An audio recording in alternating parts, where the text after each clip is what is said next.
Hello everyone, I'm Meteorologist Charlie Ironmonger. Thank you so much for joining me today for your 10 a.m. news and weather update from the First Alert Desk. Now we've got news about an animal cruelty arrest that started out with an investigation in Beaufort County.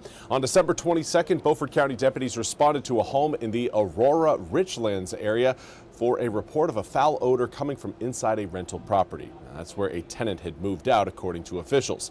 4 cats were found dead and decomposing inside the home, according to deputies.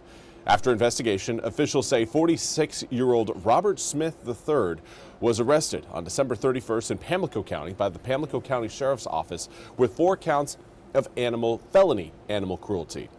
Smith was confined in the Pamlico County Detention Center under a $10,000 secured bond, according to officials. Beaufort County Sheriff Hammonds asked anyone with information regarding the suspected animal abuse or neglect to contact Beaufort County Animal Control at 252-946-4517. Now, we also want to give you an update on the missing man from Arkansas who went missing along the Outer Banks. Chris Palmer was declared missing by Arkansas authorities on January 16th after rangers found his truck abandoned on the beach at Cape Hatteras National Seashore on January 12th. Officials say a blue and white kayak was seen in the back of Palmer's truck in the surveillance video, but it was not found when rangers located the vehicle.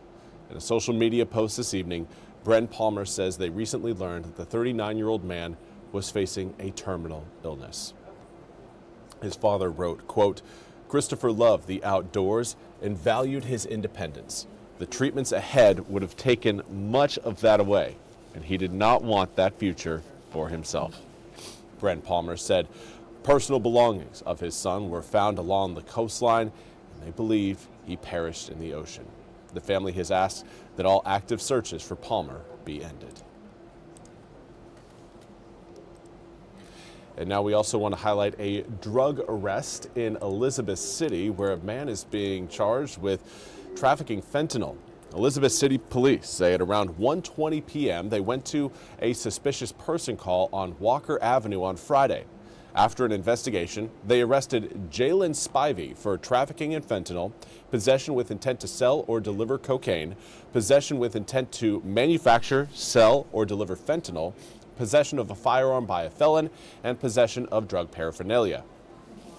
The 25-year-old Spivey is being held without bond.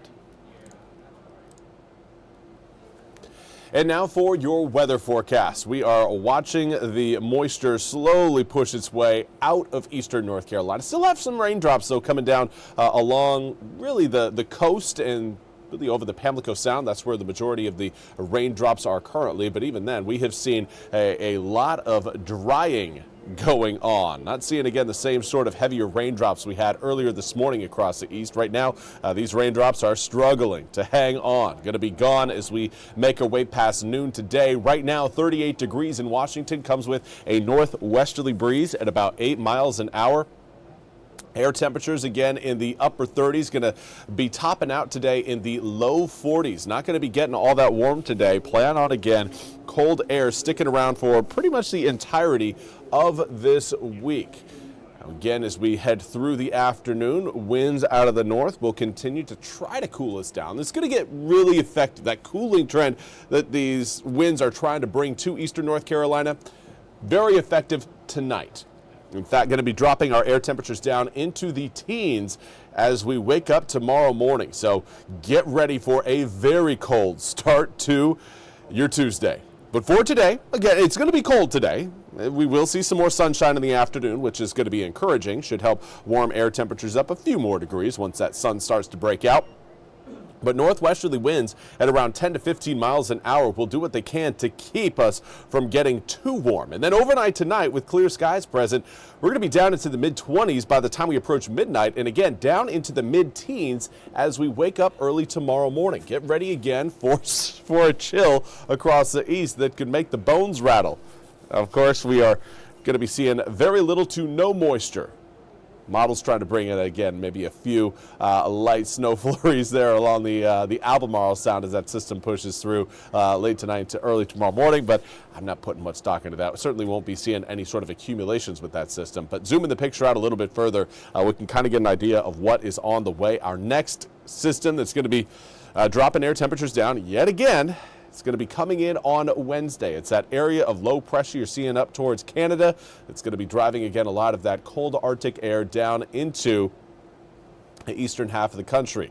Great Lakes will see it first, and then that cold air will be sweeping over the Carolinas, likely arriving as we head into your Wednesday evening, and dropping again air temperatures down from 41 degrees on Wednesday to 36 on Thursday. We will stay cold all the way through Friday, Saturday, Sunday, and even the following Monday, with an opportunity for some moisture to show up at the same time that cold air is going to be present. Calling for an opportunity, not a certainty, but a chance for perhaps another round of snowflakes coming up this next weekend. Obviously, this past weekend, the snowflakes didn't fully materialize across all of eastern North Carolina. A few of us saw some, but they obviously didn't last very long. We ended up getting more ice and rain than anything else. Coming up next weekend, we may see that change. We'll see how everything kind of plays out over the next several days, but that's certainly something we are watching closely in the Weather Center.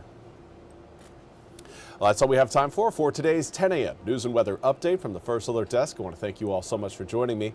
We'll be back with more news and weather coming up at the top of the hour. Until then, have a fantastic Monday.